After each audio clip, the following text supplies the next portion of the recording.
ಬೆಂಗಳೂರಿನ ರಾಮೇಶ್ವರಂ ಕೆಫೆಯಲ್ಲಿ bomb blast ಪ್ರಕರಣಕ್ಕೆ ಸಂಬಂಧಪಟ್ಟಂತೆ ಎನ್ಐಎ ತನಿಖೆ ಎಲ್ಲಿ ತನಕ ಬಂದಿದೆ ನೋಡ್ತಾ ಹೋಗೋಣ. ರಾಮೇಶ್ವರಂ ಕೆಫೆಯಲ್ಲಿ ಬಾಂಬ್ ಬ್ಲಾಸ್ಟ್ ಕೇಸ್ ಎನ್ಐಎ ತನಿಖೆ ವೇಳೆ ಮಹತ್ವದ ಮಾಹಿತಿ ಲಭ್ಯ. ಕರ್ನಲ್ ಪದ ಬಳಸಿ ಶಂಕಿತರಿಂದ ವ್ಯಕ್ತಿ ಜೊತೆ ಸಂಭಾಷಣೆ. ಬೆಂಗಳೂರಿನ ರಾಮೇಶ್ವರಂ ಕೆಫೆ ಬಾಂಬ್ ಬ್ಲಾಸ್ಟ್ ಕೇಸ್ನಲ್ಲಿ ಎನ್ಐಎ ಅಧಿಕಾರಿಗಳಿಗೆ ಇಂಥದ್ದೊಂದು ಇಂಟರೆಸ್ಟಿಂಗ್ ವಿಚಾರ ಬೆಳಕಿಗೆ ಬಂದಿದೆ.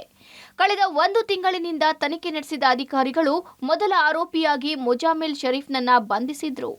ಸುಮಾರು 1 ವಾರಗಳ ಕಾಲ ಕಸ್ಟಡಿಗೆ ಪಡೆದಿದ್ದ ಅಧಿಕಾರಿಗಳು ಮುಜಾಮಿಲ್ ಶರೀಫ್ನ ತೀವ್ರ ವಿಚಾರಣೆ ನಡೆಸಿದ್ರು. ಈ ವೇಳೆ ಮುಸಾವಿರ್, ಅಬ್ದುಲ್ ಮತೀನ್ ತಾಹಾ ಬಗ್ಗೆ ಕೆಲ ಮಾಹಿತಿಗಳು ಲಭ್ಯವಾಗಿವೆ. ಬಾಂಬ್ ಬ್ಲಾಸ್ಟ್ನಲ್ಲಿ ನನ್ನದೇನೂ ಪಾತ್ರವಿಲ್ಲ. ಪ್ರಮುಖ ಆರೋಪಿಗಳಿಗೆ ಕೆಲ ದಾಖಲೆಗಳು, ಚಿಕ್ಕ ಪುಟ್ಟ ಸಹಾಯ ಮಾಡ್ತಿರೋದು ನಿಜ.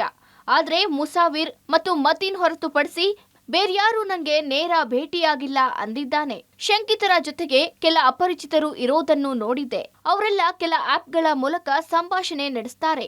ಅಲ್ಲಿಂದಲೇ ಮೆಸೇಜ್ಗಳು, ಫೋಟೋಗಳು, ವಿಡಿಯೋಗಳು ಶೇರ್ ಮಾಡಿಕೊಳ್ತಾರೆ. ಯಾವುದೇ ವಿಧ್ವಂಸಕ ಕೃತ್ಯಕ್ಕೆ ಪ್ಲಾನ್ ಮಾಡುವ ಮುನ್ನ ಕರ್ನಲ್ ಅನ್ನೋ ವ್ಯಕ್ತಿಗೆ ಕಾಲ್ ಮಾಡಿ ಕೇಳ್ತಾರೆ. ಆತ ಹೇಗೆ ಹೇಳ್ತಾನೋ ಹಾಗೆ ಮಾಡಲಾಗುತ್ತೆ. ಆ ಕರ್ನಲ್ ಅನ್ನೋ ವ್ಯಕ್ತಿಯನ್ನು ಯಾರೂ ನೋಡಿಲ್ಲ. ಎಲ್ಲ ಶಂಕಿತರು ಅದೇ ಹೆಸರು ಬಳಸಿ ಸಂಭಾಷಣೆ ಮಾಡ್ತಾರೆ ಅನ್ನೋ ಇಂಟ್ರೆಸ್ಟಿಂಗ್ ವಿಚಾರ ಹೊರಗೆ ಹಾಕಿದ್ದಾನೆ. ಆದರೆ ಕರ್ನಲ್ ಅನ್ನೋದು ಜಾಗದ ಹೆಸರ ಅಥವಾ ವ್ಯಕ್ತಿಯ ಹೆಸರ? ಒಂದು ವೇಳೆ ವ್ಯಕ್ತಿಯಾಗಿದ್ರೆ ಆ ವ್ಯಕ್ತಿ ಯಾರು ಅನ್ನೋದ್ರ ಬಗ್ಗೆ ಎನ್ಐಎ ಅಧಿಕಾರಿಗಳು ತಲೆ ಕೆಡಿಸಿಕೊಂಡಿದ್ದಾರೆ. ಕರ್ನಲ್ ಅನ್ನೋ ಪದದ ಕೋಡ್ ವರ್ಡ್ ಭೇದಿಸೋಕೆ ಅಧಿಕಾರಿಗಳು ಇನ್ನಿಲ್ಲದಂತೆ ತನಿಖೆ ನಡೆಸುತ್ತಿದ್ದಾರೆ.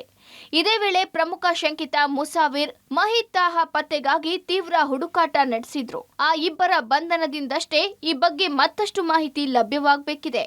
Umesh, public TV, Bengaluru.